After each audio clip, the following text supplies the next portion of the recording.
События последних недель показали, насколько быстро вопросы туризма могут перерасти в политический кризис. Абхазия, долгое время считавшаяся надежным партнером России на Кавказе, оказалась в центре внимания из-за череды громких высказываний ее представителей. На первый взгляд, речь шла о поведении туристов. Но за внешнебытовым конфликтом скрылась целая цепочка более глубоких противоречий. Поддержите наш канал, подпишитесь, поставьте лайк и обязательно напишите в комментариях, откуда вы нас смотрите. Ваша активность помогает развивать канал и мотивирует нас делать еще более качественные и содержательные выпуски. Не пропустите финал, в котором мы подведем ключевые итоги обсуждаемого вопроса. Поводом для недовольства стала позиция абхазских чиновников, выразивших критику в адрес российских отдыхающих. Их мнения прозвучали как упреки и были расценены в России как проявление недоброжелательности. Реакция россиян была молниеносной, от массовых отказов от поездок до требований прекратить дотации. Первый резонанс вызвала сотрудница Министерства туризма Абхазии Кристина Лакербая. В одном из интервью она упрекнула туристов из России за излишнюю экономность. По ее словам, многие привозят с собой лапшу, почти не выходят за пределы гостиниц и, по ее мнению, не вносят вклад в местную экономику. Эта позиция вызвала бурю негодования в соцсетях и в российских СМИ. Люди расценили это как оскорбление, несмотря на то, что высказывание было частным. После резкой реакции общественности Лакербаю уволили. Однако последствия ее слов продолжали развиваться. Ущерб для имиджа региона оказался существенным, а туристический рынок начал быстро сжиматься. Второй удар пришел от главы Абхазского фонда кино Александра Басарии. Он выразил мнение, что экономные туристы могут не только не приносить доход, но и подрывать национальную безопасность страны. Эти слова вызвали серьезные дебаты, как среди экспертов, так и среди простых граждан. Позднее Басарий извинился, подчеркнув, что говорит от лица частной структуры, а не государства. Но ущерб уже был нанесен. На фоне скандала в российских дипломатических кругах начались обсуждения возможной корректировки политики в отношении Абхазии. В СМИ появились предположения о пересмотре объема финансовой и гуманитарной помощи, а также статуса двусторонних соглашений. Пусть это пока не официальные сигналы, но их уже восприняли всерьез. В республике начали появляться видеоблогеры, иронично отговаривающие россиян от поездок. Некоторые с сарказмом призывали ехать в другие города, якобы чтобы не мешать. Однако публикация таких роликов вызвала лишь обратный эффект – рост негатива и массовые отказы от отдыха в Абхазии. Видеоблоги, снятые в шутку, спровоцировали отток гостей и породили лавину критики. Министр туризма Абхазии Астамур Лога оперативно сделал официальное заявление, где отметил, что республика по-прежнему рада всем гостям, а отдельные реплики не отражают позицию властей. Тем не менее, в условиях цифровой эпохи слова чиновников, даже если они и были эмоциональны, быстро распространяются и формируют общее восприятие. На конец июля 2025 года поток туристов заметно сократился. Представители гостиничного бизнеса и кафе сообщают о снижении доходов, отменах бронирований и панике среди сотрудников. Даже экскурсоводы говорят о пустых маршрутах и отсутствии новых групп.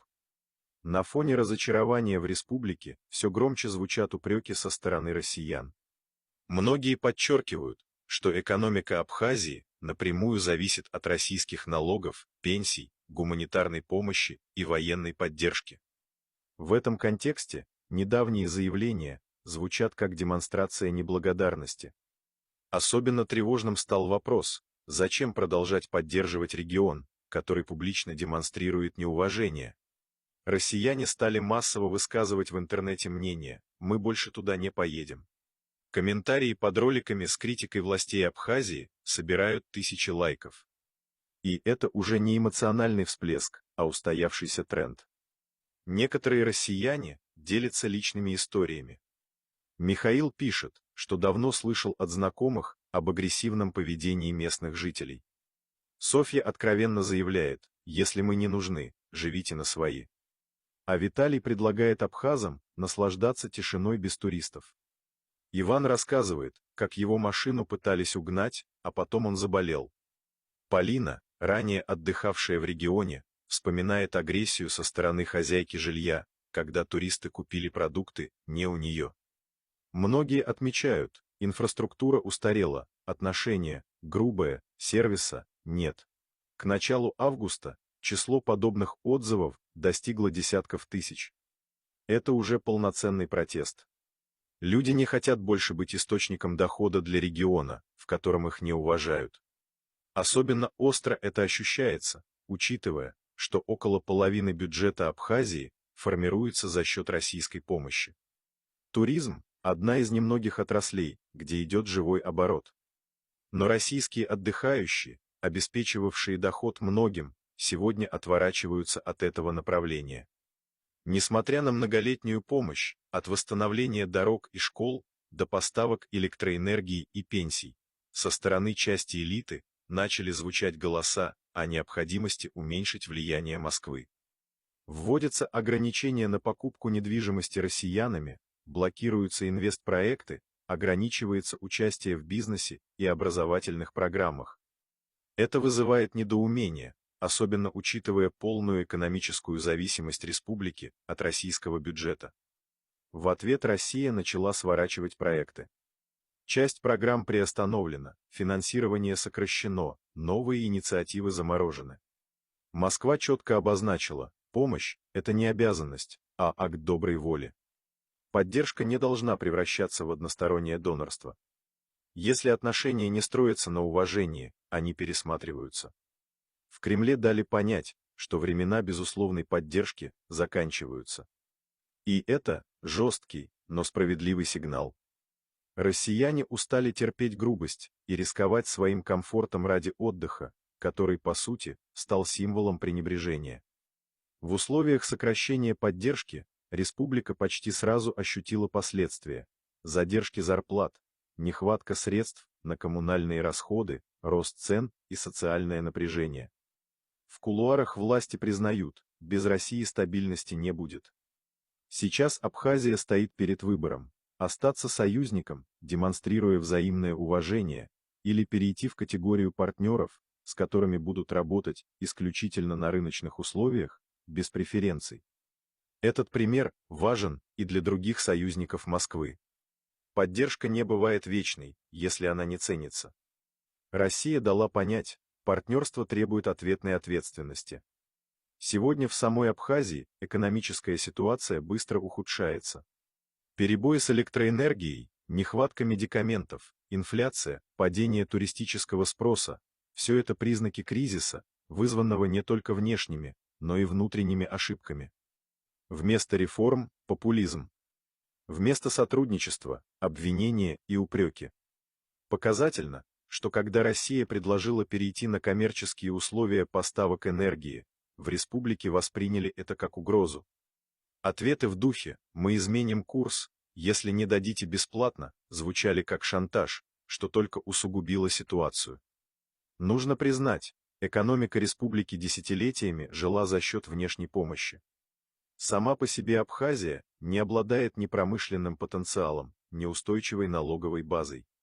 Система государственного управления подвержена коррупции, бизнес-среда непрозрачна, а доходы зависят от притока денег извне. Сегодня, когда финансовые потоки начали иссякать, начинается политическая паника. Но вместо налаживания диалога только заявление о самостоятельности. В условиях, когда граждане остаются без света, зарплат и лекарств, такие лозунги звучат как цинизм. Абхазии стоит сделать выводы. Ни Турция, ни иные внешние игроки не смогут компенсировать ту помощь, которую обеспечивала Россия. Поддержка – это не бесконечный ресурс. И она невозможна без взаимного уважения. Союз – это не подчинение, но это и не право на постоянную критику. Россия изменилась. Внешняя политика становится прагматичной. И это послание адресовано не только Сухуму, но и всем, кто привык считать помощь безусловной. Если Абхазия хочет сохранить поддержку, необходимы конкретные шаги, извинения, реформы, новое отношение к партнерам и туристам. Иначе неизбежен курс на изоляцию. Марина из Рязани делится своей историей. Мы с мужем приехали отдохнуть, сняли домик недалеко от моря. Все вроде бы нормально, но на третий день хозяйка начала буквально требовать, чтобы мы покупали продукты только у ее родственников, даже воду. Когда я отказалась, она стала грубить и открыто говорить, что русские жлобы, а местные нас кормят только из жалости. Было так мерзко, что мы уехали раньше на 3 дня. Иван из Тулы вспоминает: я ехал в Абхазию ради природы. Но в итоге получил грязный пляж, толпы пьющих местных на берегу и постоянные приставания. На рынке меня трижды обсчитали, а когда я попытался возмутиться, в лицо сказали: вали к себе, умник, у нас тут свои правила. Такое отношение я в жизни не встречал, хотя объездил полмира. Ольга из Москвы жалуется: снимали квартиру в Пицунде, хозяин обещал кондиционер, горячую воду и Wi-Fi. В итоге не работало ничего. Когда пожаловались, он заявил, что вам, москвичам, всегда все не так, и грозился вызвать полицию. В итоге весь отпуск мы жили без воды и света. Никто даже не попытался решить проблему. Егор из Екатеринбурга возмущен: цены как в Сочи, а уровень как в заброшенном поселке. За тарелку супа с одним куском картошки и заветренной курицей с нас взяли 600 рублей. Когда я сказал, что это перебор, официантка выругалась матом и попросила валить домой. И это в туристическом кафе. Анастасия из Казани рассказывает: у нас на пляже местные ребята все время пялились на мою дочь, ей 16 лет. Один даже подошел, начал говорить какие-то пошлости. Я попросила отойти, он засмеялся и сказал, что вы тут никто, и мы делаем, что хотим. Я вызвала полицию, они приехали, посмеялись и уехали. Полный беспредел. Сергей из Воронежа вспоминает: я с другом ехал в горы. По дороге нас остановили местные ребята, вели себя как ракетиры из 90-х. Говорят, надо отблагодарить, что едем по нашей земле. Мы сначала подумали, что это шутка, но потом поняли, что нет. Дали 2000 рублей, чтобы не рисковать. Это что, туристический сервис? Людмила из Новосибирска с горечью говорит: мы с внуками мечтали показать им Черное море.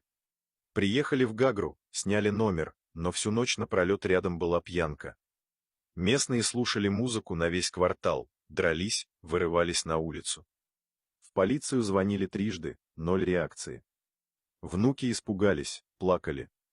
Вот вам и добро пожаловать.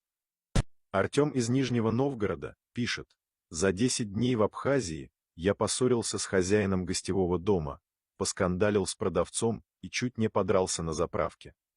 Все считают, что если ты русский, то с тебя можно требовать втридорога, грубить и унижать.